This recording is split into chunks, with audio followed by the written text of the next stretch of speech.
peso do nosso pecado, ele leva o peso do nosso esforço, e, na verdade, nossa preocupação, nosso sofrimento, nossas angústias, elas são um pingo numa gota de oceano da graça. Então, é com muita alegria que eu estou aqui hoje e queria compartilhar com vocês um pouco dessa palavra que a gente vai falar hoje. E eu queria que a gente pudesse já expor aqui no telão, para a gente poder acompanhar em conjunto.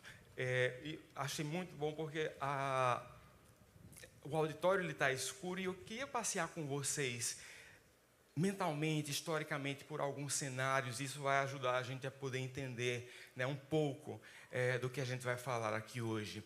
Então a gente vai falar sobre represar o cálice. O que seria represar o cálice? Quando a graça, ela deveria inundar, mas não inunda os indesejáveis, mas a graça de Deus, ela não escolhe pessoas, ela inunda a todos. Quem torna os outros indesejáveis somos nós, são nossos corações. Mas nós temos a obrigação perante Deus de irmos até os indesejáveis. E eu queria que você recitasse comigo, eu não coloquei aqui no telão, porque esse é um salmo muito conhecido. Então eu gostaria que você recitasse do jeito que você imagina que esse salmo foi escrito. Vamos juntos. O Senhor é meu pastor.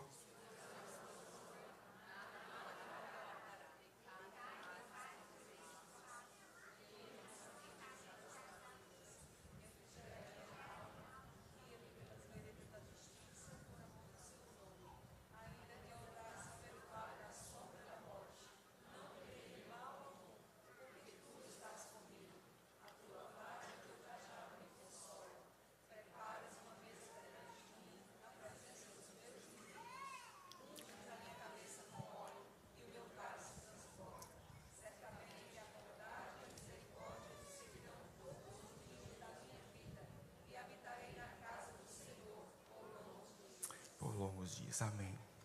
Deixa eu contar uma história para vocês. Quando Davi ele foi ungido por Samuel, ele não sabia o que estava esperando por ele. Israel não tinha um rei, era uma teocracia, ou seja, era um governo regido diretamente por Deus. Mas pediram um rei, e então Saul foi ungido. Mas logo depois o Senhor comandou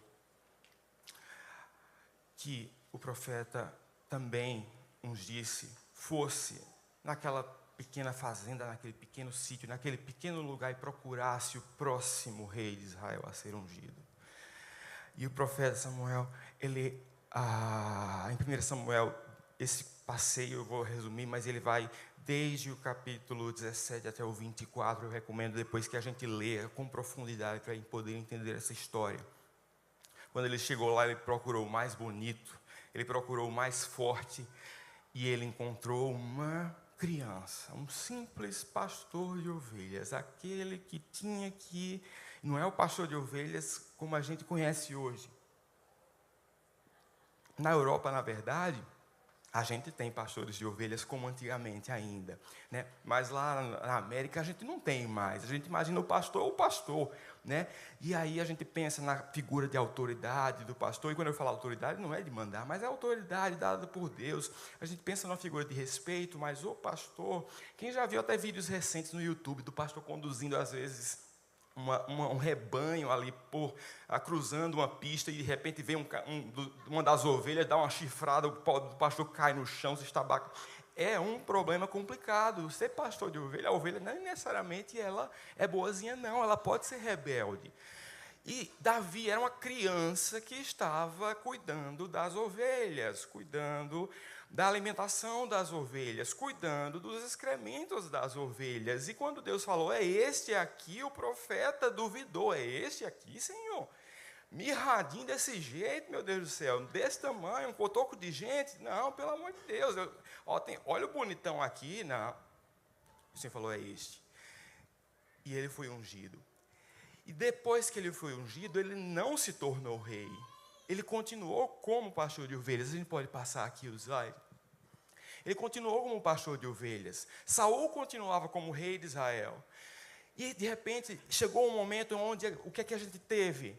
né? A gente teve a unção no ano 1010 a.C., onde ele é escolhido jovem, ele é escolhido a revelia da sua aparência, ele é escolhido a revelia da sua força, ele é ungido para ser o rei, o próximo rei de Israel, mas ele permanece na sua posição de humildade, ele permanece numa posição periférica à sociedade. Dentro da própria fazenda, talvez ele fosse o que tivesse, mas assim, mas não estava nem dentro de casa fervendo o leite, estava lá cuidando do pobre das ovelhas que estavam correndo.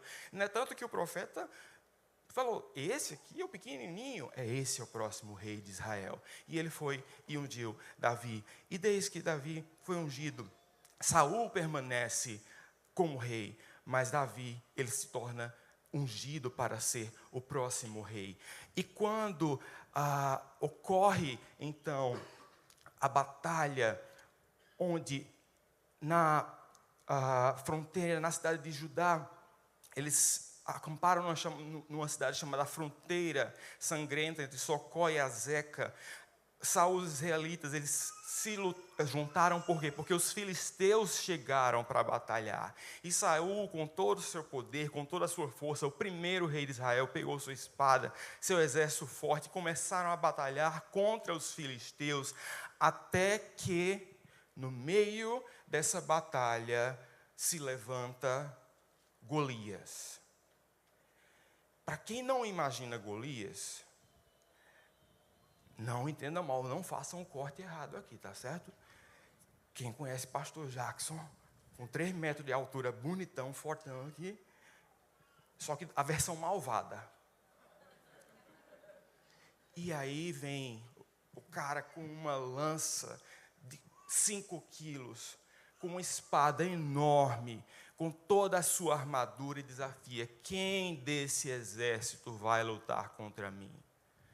E o exército de Saul, ele se amedrontou. E essa história chegou aos ouvidos de Davi. E Davi foi. E Saul, quando olhou, falou: você, filho? Até Saul também, todo mundo, né? Filho, pelo amor de Deus. Você está se metendo aí falar com Golias, aí lutar contra Golias? Aí sim, eu vou. Né? E o pessoal perguntando: o que é que vai ganhar? O que é que a gente vai ganhar com essa batalha? Quem vencer Golias, o que é que vai conseguir? Né? E quando ele foi repreendido, ele falou: eu mato ursos, eu mato leões por conta das minhas ovelhas. Eu estou aqui para lutar pelo meu povo. Né? E Saul tentou então colocar uma grande armadura tão pesada que o pobre coitado de Davi, um menininho, falou assim: filho, não, pelo amor de Deus, deixa eu pegar aqui minha chumbadinha, meu estilingue, né? Minha funda, porque esse negócio de espada eu não consigo nem carregar. E aí o próprio Golias falou: quem sou eu? Eu sou um cachorro para mandar um menino me chutar? Davi, com o estilinguinho dele, com a baladeira, como diz lá no interior da Paraíba, pega, joga sua funda, e a pedra penetra exatamente no meio da testa, onde a gente chama glabela, e Golias cai, morto. E quando ele cai morto, Saul quer saber quem matou Golias. Quem matou Golias? Saul estremeceu. O exército de Saul estremeceu. E uma criança, com a sua funda, ungida por Deus, foi e derrubou Golias. Mas a gente tem que lembrar uma coisa, e a gente vai relembrar isso algumas vezes. Saul também foi ungido por Deus. A unção, ela está disposta. Deus, ele tem graça para todos. Mas como é que a gente utiliza, como é que a gente vive a unção que Deus tem para nós, a graça que Deus tem para nós? Com medo, com covardia, com arrogância, com inveja, que é o que vai acontecer? Ou com coragem, entendendo que Deus nos chamou para lutar contra leões, contra ovelhas, contra gigantes, porque Ele é Deus e a vontade é dEle. E aí o que acontece? Quando Saul conhece Davi, então ele fala: nossa, chega, vem, traz para cá, vamos comer aqui em casa. E Saul se torna muito amigo dos filhos de Saul. Davi se torna muito amigo dos filhos de Davi, se torna o melhor amigo de Jonatas. A Bíblia fala que ele amou a Jonatas como a si mesmo, né? Eles criaram uma conexão muito forte. E, por conta disso, cada vez mais Davi era enviado às batalhas. Por quê? Porque Deus estava sobre ele, e ele recebeu essa unção, e ele foi. Ele aceitou o desafio, não o desafio de ficar num trono, mas o desafio de lutar contra leões, contra ursos, contra filisteus, contra os inimigos do povo escolhido. Até que ele começou a ganhar batalhas demais, e as pessoas começaram a cantar: Saul matou 1000, mas Davi matou 10.000. E aquilo encheu o coração de Saul, um homem ungido pelo profeta como Davi, de inveja. E ele falou: eu vou matar Davi. E um espírito mau se apossou 2 vezes de Davi, nessa longa trajetória onde ele foi ungido, onde ele foi prometido a ser rei de Israel, onde a gente recebe as promessas de Deus e imagina que tudo vai ser uma beleza, tudo vai ser uma perfeição, que a gente não vai ter que lidar com problemas, que a gente não vai ter que lidar com desafios na nossa vida, que a gente não vai ter que lidar com as diversidades, que a gente não vai ter que lidar com os indesejáveis. Isso acontece. O rei que me constituiu comandante do exército agora quer me matar. E a Bíblia vai contando nos capítulos de Samuel, que do mesmo jeito que Saul tentava espetar Davi com uma lança, o espírito mau se apossava de Saul, e quem ia tocar a sua harpa para expulsar o espírito mau e acalmar o espírito de Saul? Davi. Apesar de ter sido tentado ser espetado pela lança de Saul, por 2 vezes ele foi tocar a sua harpa, a música. O Senhor habita no meio dos louvores. Ele tocava a sua, ele não cantava, a Bíblia não fala que ele cantava, a Bíblia falava que ele tocava a sua harpa. E Saul, o espírito mau, saía.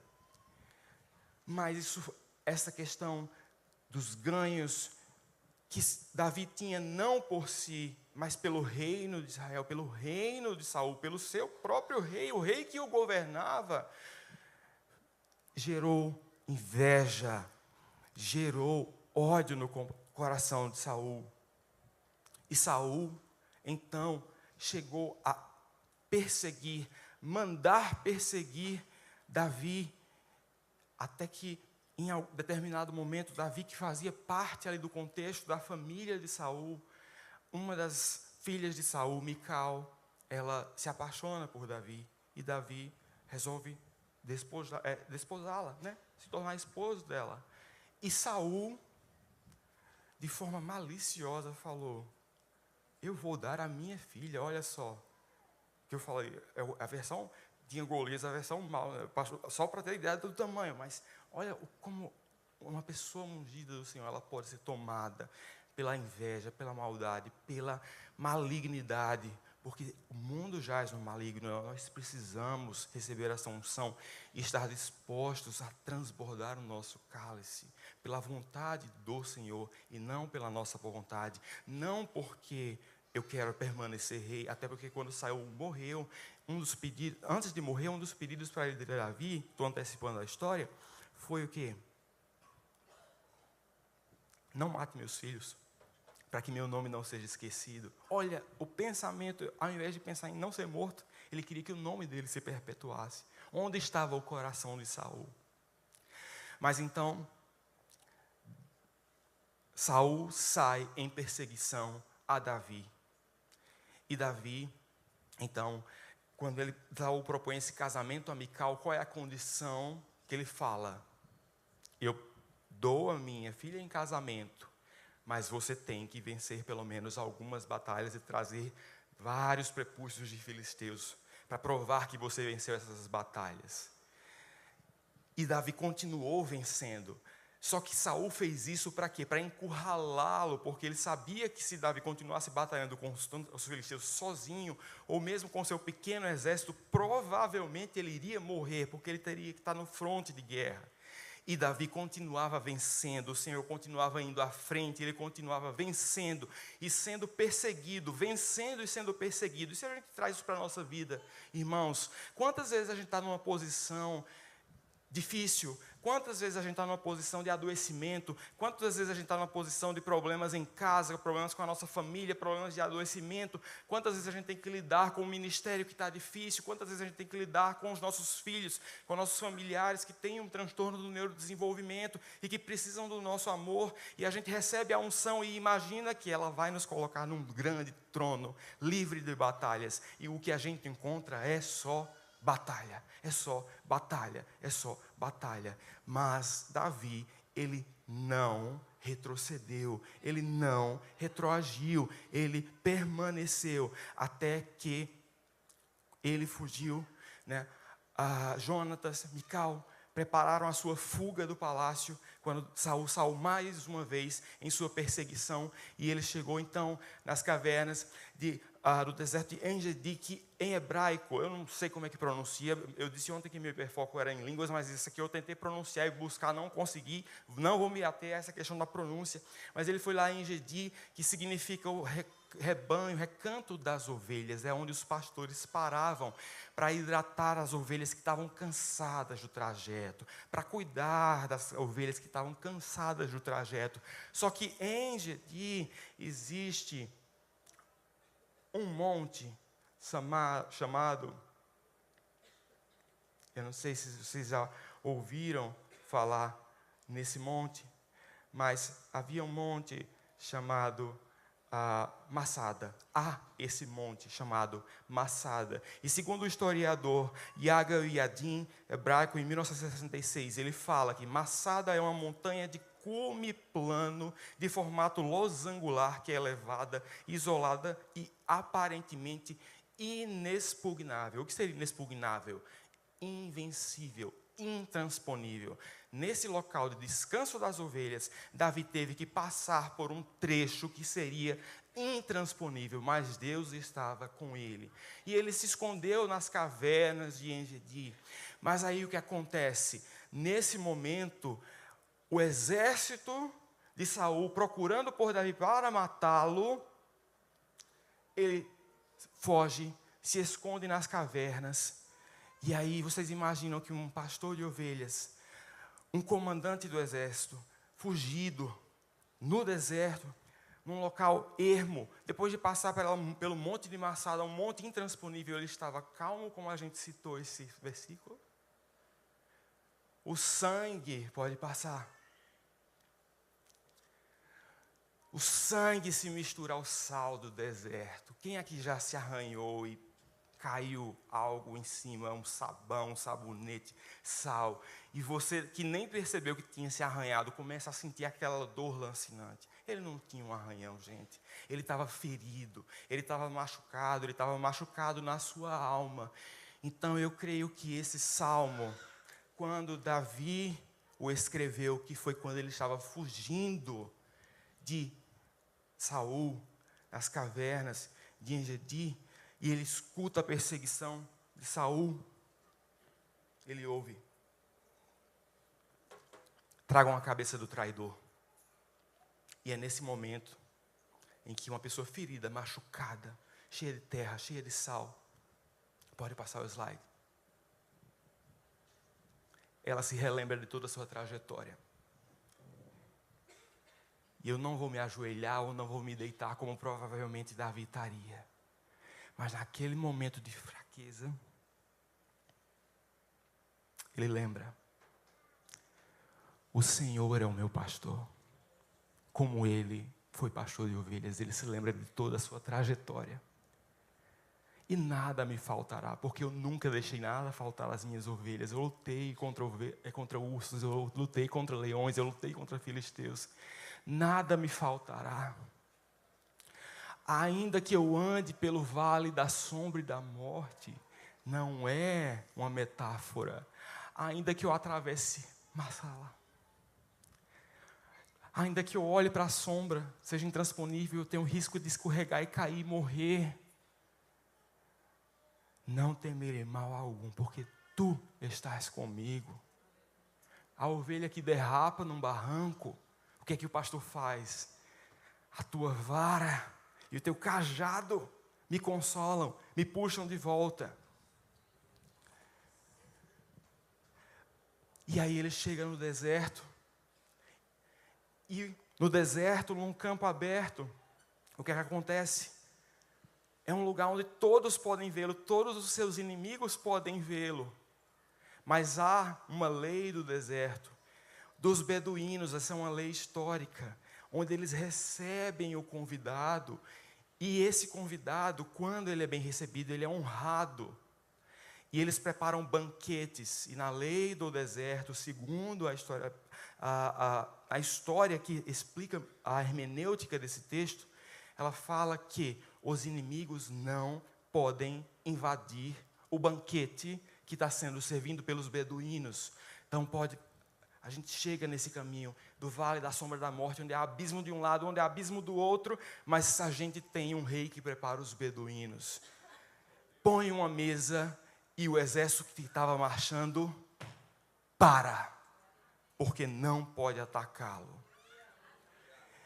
E aí, uma das formas dos beduínos honrarem os seus convidados é ungindo a sua cabeça com um óleo transbordante. Ele faz, unges a minha cabeça com óleo, ao ponto do meu cálice transbordar. Vocês acham que era um pouco de óleo? Foi um pingo de óleo? Era muito azeite, era muita unção, ao ponto daquilo se derramar pela orla dos suas vestes, ao ponto daquilo se derramar pelo cálice e transbordar. E quando aquilo transborda, aquilo escorre, e aquilo alcança quem? A unção de Deus, o óleo de Deus alcança quem? Os meus inimigos que estão na minha frente. E qual seria a minha reação? Comendo tranquilamente, vendo um exército esperar eu parar de comer para me espetar numa lança? A minha seria, filho, dá um jeito aqui de eu zarpar, porque o negócio está ficando complexo. Mas não.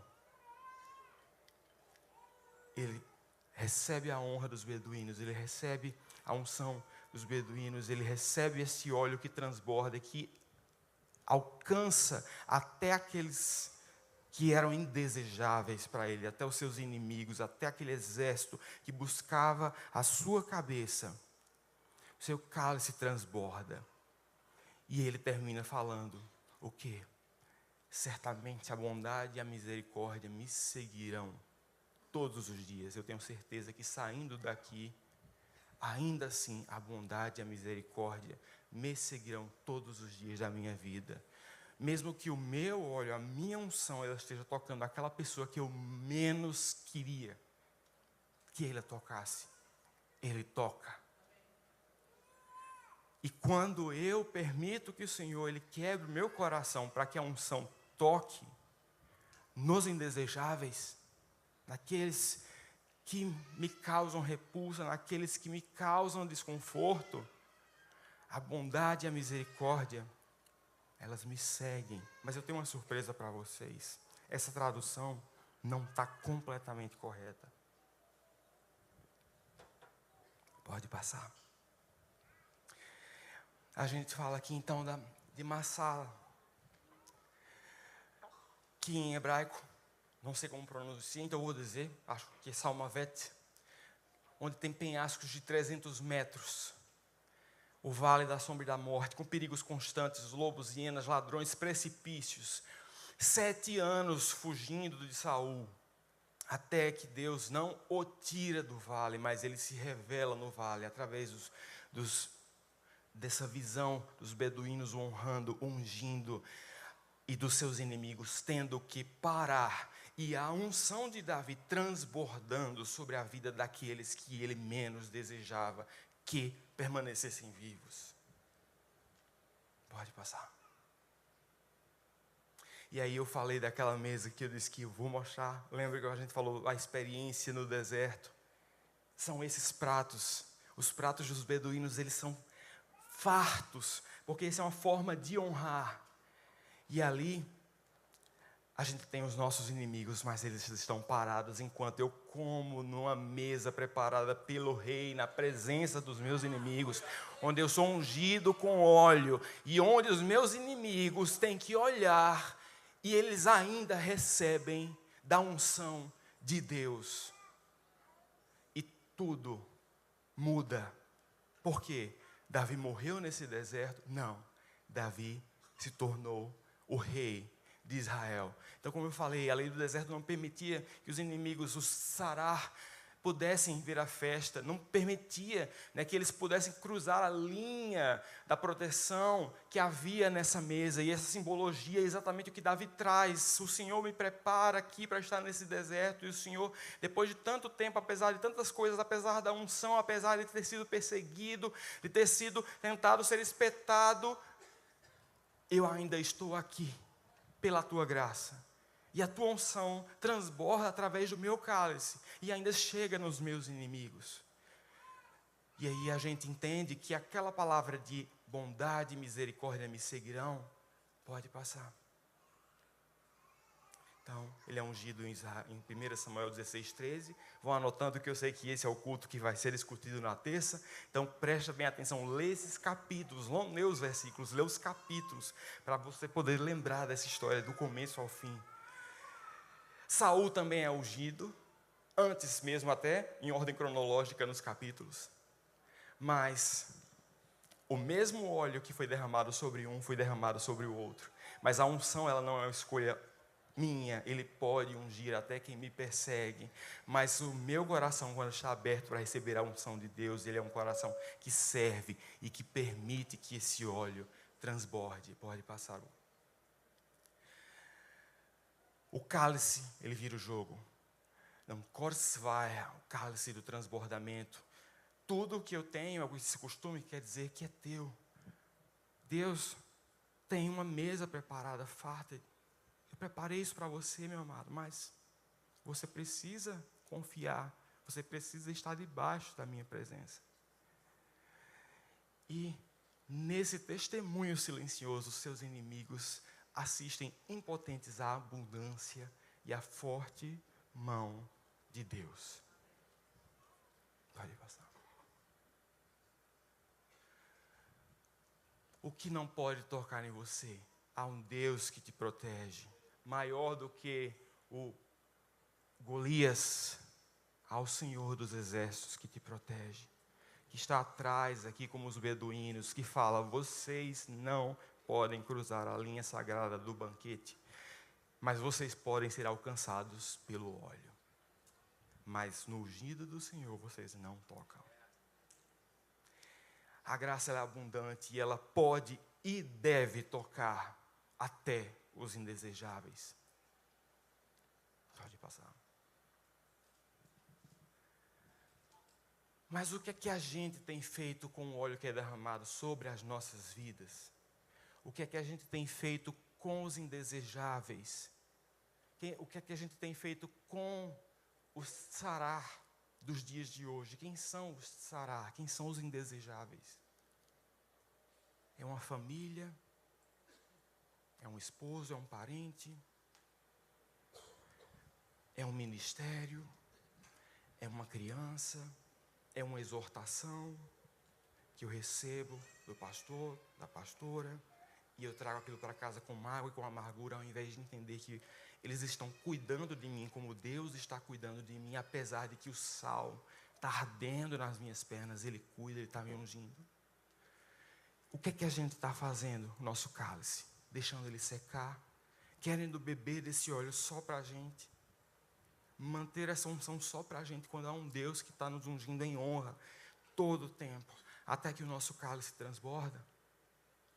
Pode passar. Quem são os Sarar de hoje? Quem são os invisíveis de hoje?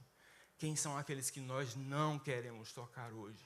O ex-cônjuge que machucou seu coração, que destruiu a sua vida. Por que destruiu? Porque o Senhor pode reconstruir todas as coisas. é o dependente químico que a gente passa, e sente o cheiro de urina, e sente repulsa. Eu cheguei lá, o irmão Eucias foi me buscar no aeroporto, e tinha um senhor bêbado, dentro do aeroporto, quase tropeçou em cima da gente. Qual é a nossa reação? Se afastar do odor, se afastar daquela pessoa incômoda. Ela é o tsará de hoje, que vive sobre a ponte, e o meu cálice, eu guardo para mim, ou eu estou deixando esse cálice transbordar e pegar aquele irmão ali e falar: irmão, venha cá, coma do pão, partilhe da mesa comigo. O que é que eu estou fazendo com o meu cálice? É o autista que desregula aqui, é o neurodiverso, é a criança com TDAH, é a pessoa com deficiência intelectual, que perturba o culto. E, nossa, cadê o pai, a mãe dessa criança, que não tira essa criança para eu poder ouvir essa palavra? É o tsará dos dias de hoje.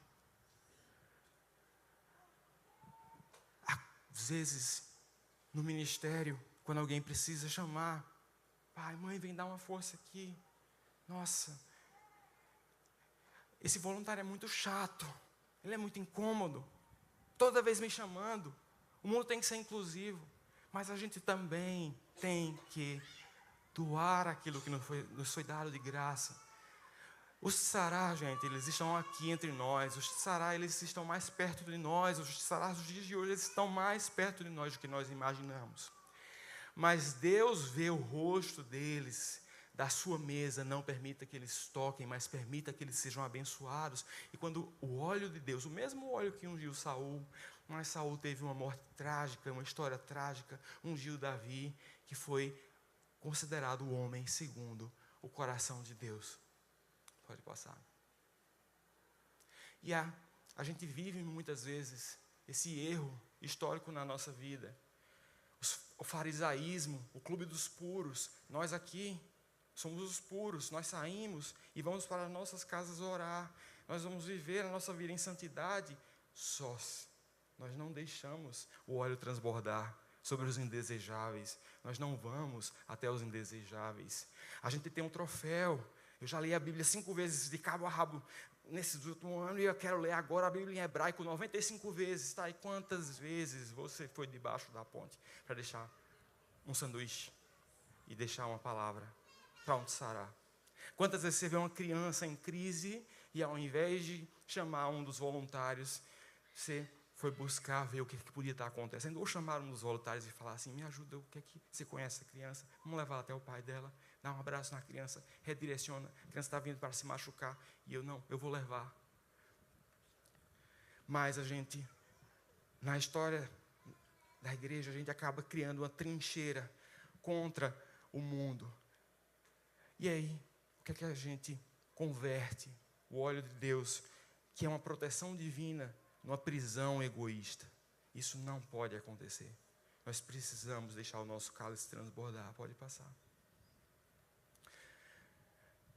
Essa é uma imagem, uma pintura de fato do encontro de Davi com Saul. Por quê? Porque Saul, na perseguição, dormiu. E Davi teve a oportunidade de falar. O seu coração teve a oportunidade de falar: agora eu vou matar quem há 7 anos me persegue. E ele vai com a espada. E inclusive ele pede a um profeta, e ele fala assim: eu tenho a espada de Golias, ele me dê essa espada, porque essa espada é muito boa. E quando ele vai matar Saul, ele corta apenas um manto. E começa a chorar. Porque ele sabia que não era o propósito de Deus matar o seu inimigo. O propósito de Deus era amar o seu inimigo. E ele acorda Saul chorando de misericórdia e fala: o que eu fiz contra você para que você me persiga? E Saul fala: quem em Israel, quem no mundo tem a oportunidade de matar o seu inimigo e o poupa com misericórdia? E ele fala: te peço uma única coisa, que não mates os meus filhos quando te tornes rei. De fato, és o escolhido de Israel. Não mate os meus filhos para que meu nome não desapareça. E Davi jura pelo nome do Senhor que isso não acontecerá. Porque não é necessário matarmos o sará. É necessário deixarmos o nosso cálice transbordar. Pode passar. E então a gente tem o final do Salmo, onde ele fala que certamente a bondade e a misericórdia do Senhor me seguirão. Essa não é a tradução. Saiu um pouco fora aqui do hebraico, e aí agora que eu não vou saber mesmo, essa palavra aqui, que seria seguirão, na verdade ela significa perseguirão. A graça, a bondade e a misericórdia do Senhor, meu amado, elas não te seguem, elas te perseguem. Você não consegue, quando o seu coração transborda da unção, do óleo do Senhor sobre a vida de seus inimigos, daqueles que são indesejáveis, você não consegue escapar da graça de Deus. Em 7 anos você não vai ser morto. Você sobe uma montanha e você não cai dessa montanha, porque a graça, ela te persegue como um cão de caça sagrado. Onde você for, a graça e a misericórdia de Deus, Rahim, compaixão sem limites, bondade, recebe amor leal, inescapável. Não há um lugar onde você se esconda do amor e da misericórdia de Deus. Quando o amor de Deus transborda no seu coração, pode passar. E essa é a lei do transbordamento. O seu cálice, ele está represado, você está represando o seu cálice, você está represando o óleo que é derramado na sua vida, ou você está transbordando. É um acúmulo egoísta, é uma estagnação espiritual, é uma graça que te persegue só para te corrigir, para você virar o santo, o clube dos troféus, o clube dos reis, o clube de honra, ou é um cálice que transborda para que você tenha uma generosidade que alcança, que te faz ir até o indesejável, que traz uma vitalidade, que te faz sobreviver 7 anos no deserto, que te persegue para fazer com que a seu óleo encoste em todo um exército, para que aquele exército multiplique-se debaixo da graça de Deus. O que é que você está fazendo com o seu cálice? Pode passar. E mais uma vez, quem são os sarás do dia de hoje? Refugiado, que a gente evita, a criança que te incomoda no culto, o voluntário que está tentando desgastado porque tenta entregar o seu melhor e ainda assim ele é hostilizado porque chamou um pai ou uma mãe. A responsabilidade é sua. Você não está sendo inclusivo com o meu filho. A gente falou sobre inclusão, mas a gente falou que a inclusão é um caminho de mão dupla. O tio, a tia, os ministros das crianças, os ministros dos nossos neurodiversos, eles não são os sarás dos dias de hoje. Eles não são os nossos inimigos. Eles têm que ser amados, eles têm que ser cuidados. Seu cálice, ele é egoísta ou ele é epidêmico? Ele transborda ao ponto de causar uma epidemia da graça. Pode passar.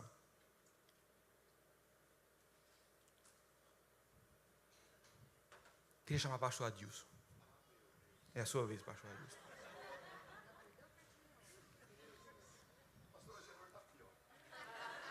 O senhor, eu falei, eu prometi.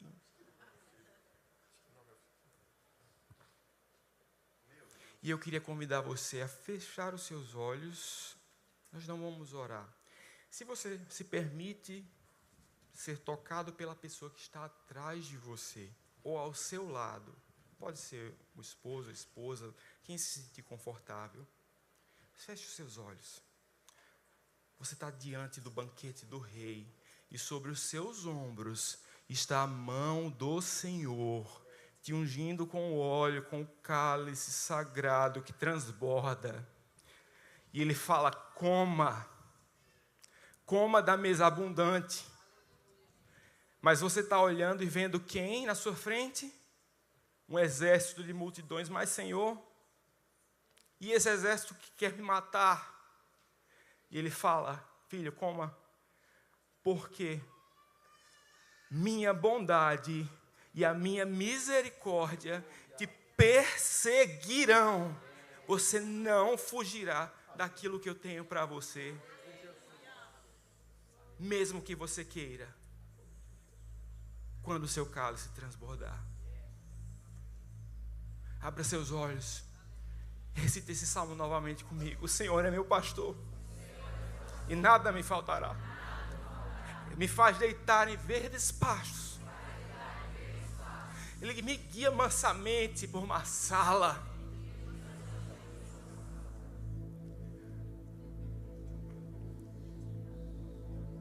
Me leva às águas tranquilas como eu levava minhas ovelhas.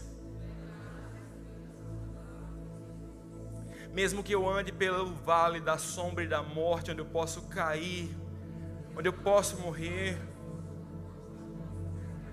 eu não temerei mal algum, porque Tu estás comigo. Quando eu estou escorregando por uma sala, o Teu cajado me puxa de volta. Preparas uma mesa na frente dos meus inimigos, dos improváveis que querem me matar, mas ainda me unges com óleo, e o meu cálice que estava seco, ele transborda. E por conta da Tua bondade, a Tua bondade e a Tua misericórdia me perseguirão por todos e todos e todos os dias da sua vida, meu amado. Você não pode fugir da graça de Deus. Pode dizer, pastorzão, ou então fica aqui comigo para a gente cantar junto. Pode passar o slide. Pode passar aqui. Pode passar.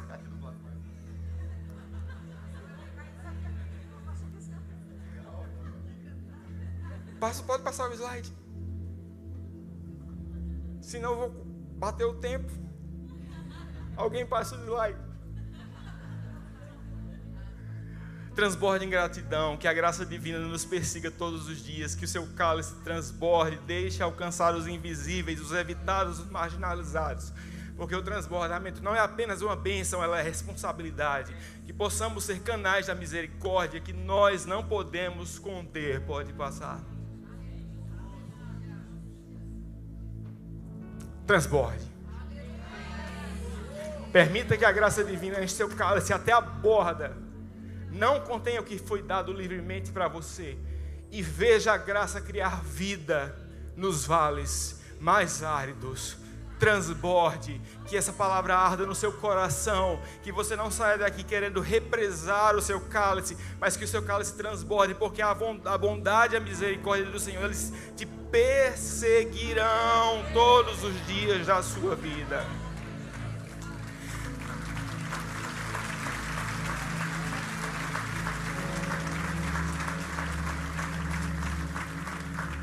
E eu queria finalizar. Meu ministério inicial na igreja, ele foi um ministério desde os 11 anos de música. E eu canto e componho e toco piano. Eu tenho até algumas músicas gravadas no Spotify, enfim, foi um projeto pessoal. Mas essa canção que eu quero trazer hoje, ela foi escrita, se a gente pensou nesse momento há 3 anos atrás, essa música ela foi composta há 13 anos atrás. Exatamente para um evento evangelístico, mas a gente não teve a oportunidade de cantá-la. Mas eu queria cantar com vocês hoje. Queria ensinar vocês hoje. Queria dar essa música a vocês hoje.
traz salvação no coração de uma criança que os seus pais não conheceu.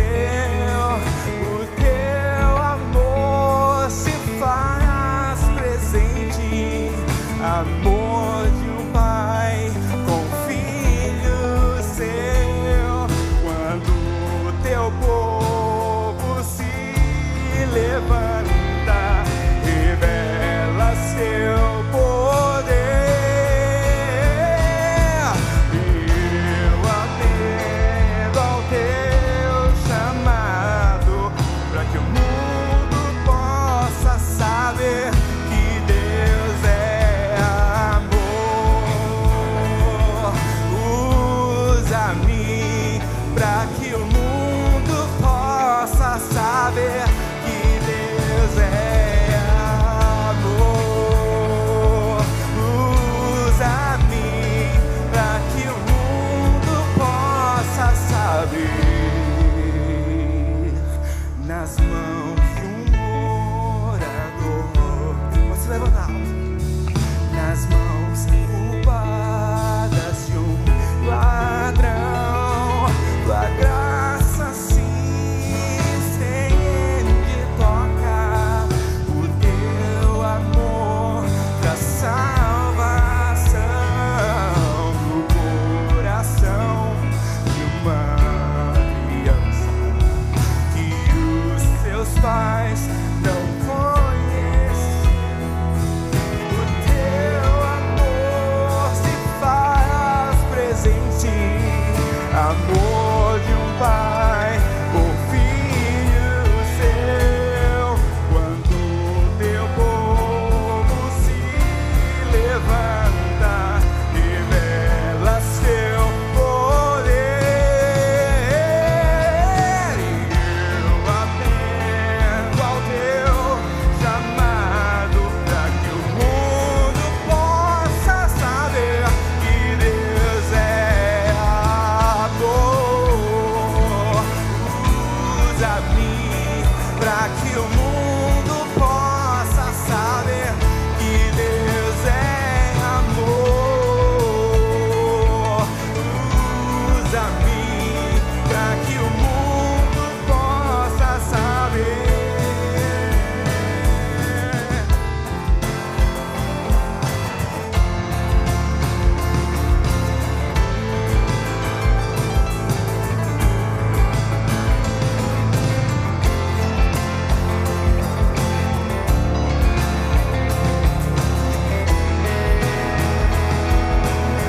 Que Deus é amor. Usa-me para que o mundo possa saber que Deus é amor. Usa-me para que o mundo possa saber que Deus é amor. Usa-me para que o mundo possa saber que Deus.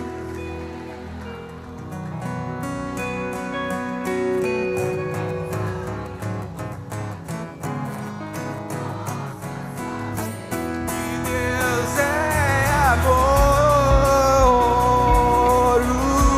Usa-me para que o mundo possa saber que Deus é.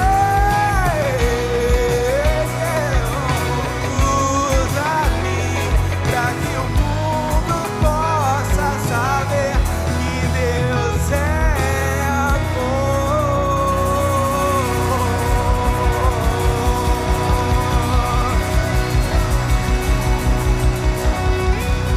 Usa-me, Senhor, para a tua glória, para alcançar os indesejáveis. Teu nome é amor, teu nome é perdão, teu nome é misericórdia. Elohim, El Shaddai, Adonai, Pai.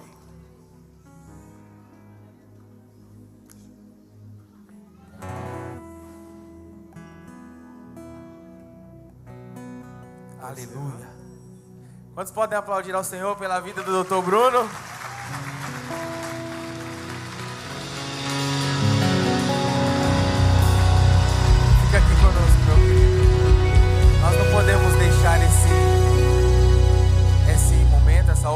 oportunidade, em te dar o privilégio. Talvez você entrou por essas portas precisando receber uma oração. Nessa manhã de Santa Ceia, você talvez nos visita. Nessa manhã você trouxe um familiar, trouxe um amigo, e você não veio apenas para cear. Você veio talvez com a sua alma angustiada,